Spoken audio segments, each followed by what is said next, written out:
House. With just 19 days until Election Day, more than 6 million ballots have already been cast. And this morning, early voting begins in the swing state of North Carolina.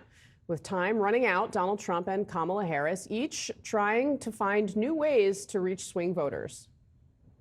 Let me be very clear. My presidency will not be a continuation of Joe Biden's presidency. I represent a new generation of leadership. Harris, sitting yesterday for an interview with Fox News, host Bret Baier pressed Harris on issues from immigration to transgender rights and the economy, leading to a number of contentious moments. You know what I'm going to talk about. Yeah, but right do you now, just a number? Do you think it's 1 million, 3 million, and of apprehensions? I'm not finished. We have it's a an rough immigration estimate of system 6 million people have been released into the country. And let me just finish. I'll get to the question. I promise you. I was beginning to answer. May I please finish? Yes, ma'am. May I finish responding, please? But you have to let me finish. You please. had the White House and the House and the Senate, and they didn't bring up that bill. I'm in the middle of responding to the point you're raising, okay. And I'd like to finish. Trump also heading into less familiar territory. The former president traveling to Miami for a town hall with Latino voters that was hosted by Univision. Trump, too, was asked about many of the topics that are among his favorites, immigration and the economy. When it came to January 6th, Trump once again tried to rewrite the history of that day. It's great to see you again, sir. They didn't come because of me. They came because of the election. They thought the election was a rigged election, and that's why they came.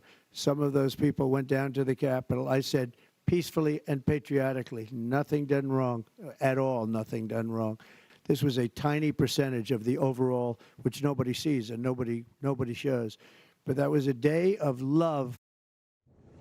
All right, our panel's here to discuss. Alex Thompson, CNN political analyst, political reporter at Axios. Megyn Hayes, former Biden White House Director of Message Planning. And Mark Lauder, former special assistant to President Trump and former press secretary to Vice President Pence. Welcome to all of you. Good to have you with us this morning. So, Alex, watching the Fox News interview last night with Kamala Harris, it seemed like her mission there was to essentially be a contrast with Donald Trump, right? To say to viewers who are consistently getting what Democrats view as pro-Trump coverage from Fox News, to air some of the things that she thinks that she disagrees with him. Did she succeed in doing that? It was obviously contentious throughout. Yeah, and I think she did succeed in the fact that she is often much more comfortable in an adversarial setting. The fact is that when she, some of her biggest moments as a politician, the Kavanaugh hearings, when she really gets to sort of grill into somebody, have been in more adversarial moments. Some of her biggest, if you want to call them gaffes, have happened actually in friendlier settings. Like in The View last week when she said she couldn't think of anything she'd do differently with Joe Biden. This time she was very clear, no, I'm not going to be a continuation with Joe Biden. It also is very clear, not just from what happened in the interview, but the aftermath, they were also looking to pick a fight with Fox News. And this also goes back to the whole strength versus weakness argument that both campaigns are trying to make. Megyn Hayes, what did you think of the way she handled what she faced there, and whether it's going to matter in the big picture? I think it matters that she did it. I think it matters that she showed up to Fox News and to those viewers. They have an incredible viewership, and I think that's important to be there. I think that she showed that she has strength and she's willing to fight back and push back on different ideas and to really show the contrast in leadership. I don't know that it matters at the end of the day for votes, but I do think that people, both Democrat and Republican, admire the fact she went on Fox News. That's something Joe Biden did not do during the 2020 campaign, and I think that that shows a lot of strength and courage on her part. I mean, you can't say she doesn't do interviews anymore. Well, no, I mean, she obviously did the interview. I think it was a train wreck for her. I mean, because if you're an undecided voter, and that very small sliver that might be left, her answer to every question about your immigration record was Donald Trump. Your economy, Donald Trump. Your plans for the presidency, I'm not Donald Trump. That's not a reason to vote for you. It's a reason, which I think is their closing message. They've given up joy and vibes. It's just, I'm not him. And that's it. And I think that might be enough, though, for people, that some of these independent voters, that might end up being enough. Right. Well, and we've talked a lot on this set, too, about the couch, right? That maybe it's less about, okay, I was going to vote for Trump, now I'm going to vote for Kamala Harris, and we're like, well, did I care enough to get out there and vote, and whether or not they're going to make that argument. Let's talk, though, about Trump, because one of the other contentious moments in the interview that Harris did was around what Donald Trump has had to say about the enemy within. She had wanted them to play a different clip. She said, you're not playing the one where he talks about this. Well, Trump also on Fox News, he did a town hall. He doubled down on the comments that he had made about the enemy within. He was pushed to explain, okay, well, who are you talking about? So let's watch what Trump had to say when he was pushed. Watch. They're very, very different. And it is the enemy from within, and they're very dangerous. They're Marxists and communists and fascists, and they're sick. The more difficult are, the Pelosi's, these people, they're so sick, and they're so evil. When I heard about that, they were saying I was like threatening. I'm not threatening anybody. They're the ones doing the threatening. Well, he was actually talking about using the National Guard and the military, potentially, if there was violence in the streets after the election, having named some of these people. Mark Lauder. Is this kind of rhetoric from him? I mean, clearly the Harris campaign is eager to highlight it. It goes, there are also other comments, like when he said that he was going to be a dictator on day one. He says it's a joke. But this is the kind of thing that perhaps reminds voters about some of the things that happened during the Trump presidency that perhaps they don't want to see again. What do you make of him and how he answered this question? Well, I mean, I think he's bringing out. We're moving out our bases now at this point. And look, both sides are doing it. I mean, we get called Nazis. We're dark MAGA. We are, all of these things from the left to the right. The right to the left is going, you're fascist. You're, all of these liberal socialists, Marxists. I mean, this is what political campaigns do.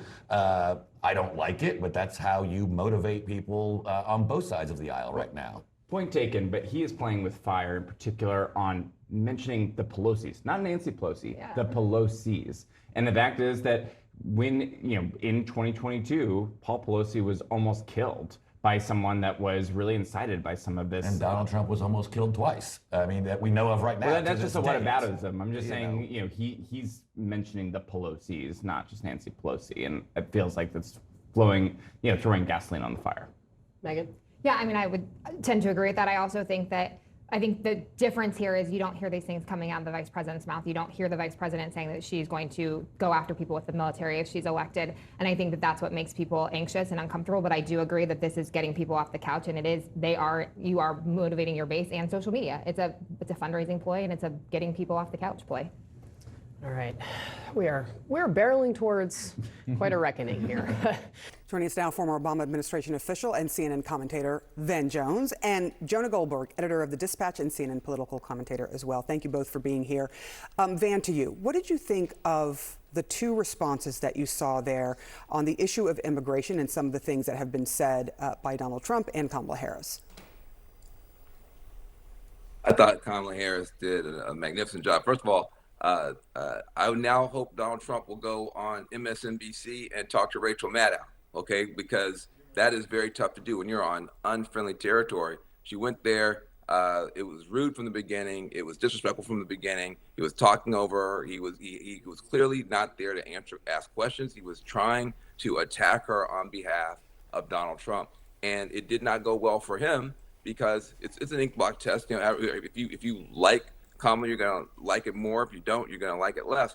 But Kamala Harris was able to acquit herself well in a hostile environment. Donald Trump couldn't even answer a basic question about the dogs and cat fly or about the attack he led on the Capitol. So people will see what they want to in it. Kamala Harris, Vice President Kamala Harris, went into the lion's den and came out unscathed. Jonah, do you think that some voters, from what you saw from both of these things, the Univision town hall and this combative interview with Fox's Bret Baier, do you think it might sway voters in any way? I'm very skeptical that it will.